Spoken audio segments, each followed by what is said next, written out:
All right, welcome back. Today we've got a really cool geometric puzzle for you. It looks simple, but trust me, it's going to make you think twice about how we measure things. And it all boils down to one simple question. So think about this for a second. If you take something, cut it up, and then just rearrange those exact same pieces, does its size change?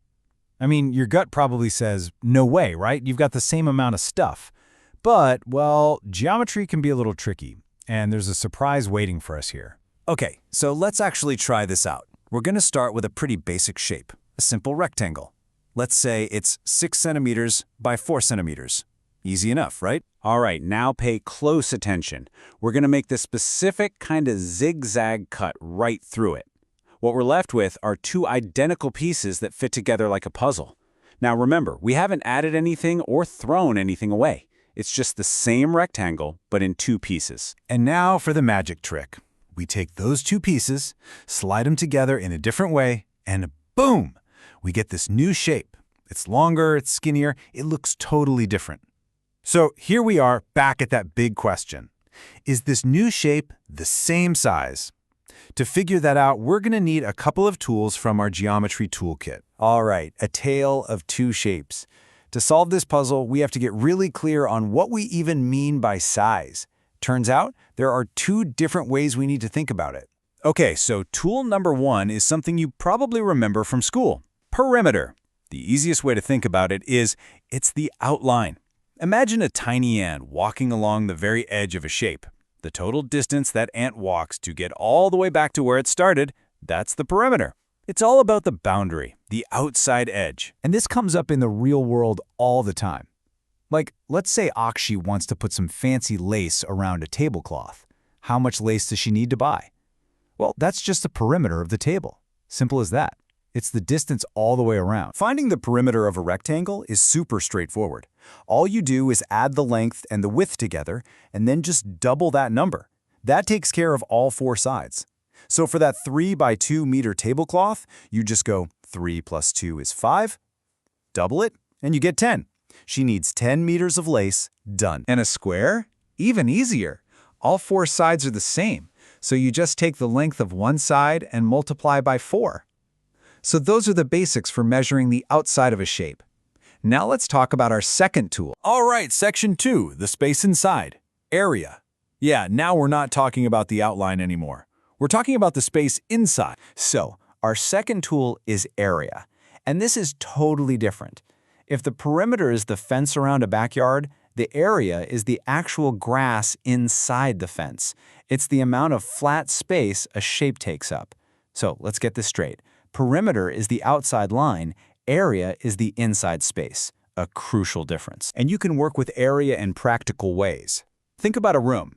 If the whole floor has an area of 20 square meters, and you put down a carpet that covers 9 square meters, well, you just subtract. You're left with 11 square meters of bare floor. Makes sense, right? Okay, so now we have our two tools ready to go. We have perimeter for the outside and area for the inside.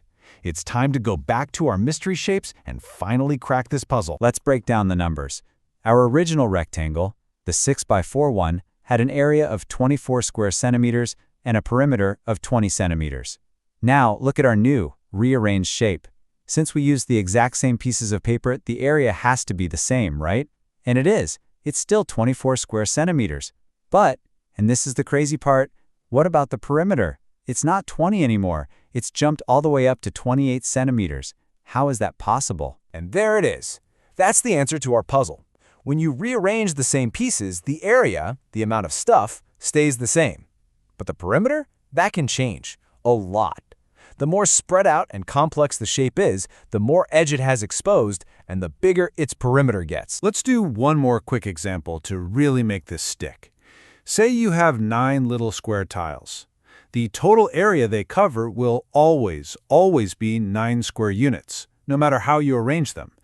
But the perimeter, that's a different story. So if we put them together in the most compact shape we can, a perfect 3 by 3 square, and you walk around the edge, the perimeter is 12 units.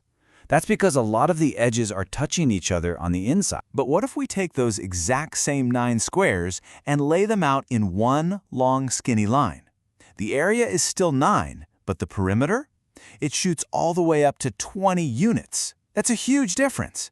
Same area, totally different perimeter. It all depends on the shape. So you might be sitting there thinking, okay, that's a neat little math puzzle, but so what? Does this actually matter in the real world? Oh, absolutely. This isn't just a brain teaser. It has huge real-world implications. Think about building a house. You want the most floor space, the most area to live in, right? But you also want to keep costs down, and that means building the shortest possible length of outer walls, the smallest perimeter. Same thing with a farm. You want the biggest possible field for your crops, maximum area, but you want to use the least amount of fencing possible, minimum perimeter. The shape you choose makes a real difference to your wallet. So I'll leave you with this to think about. If I gave you a fixed amount of area, say 36 square feet to build a rectangular room, what shape would you make to have the least amount of wall? And what shape would give you the most wall? The answer to that question is a core principle in everything from architecture to engineering and even in how nature designs things. Something to chew on. Thanks for joining me.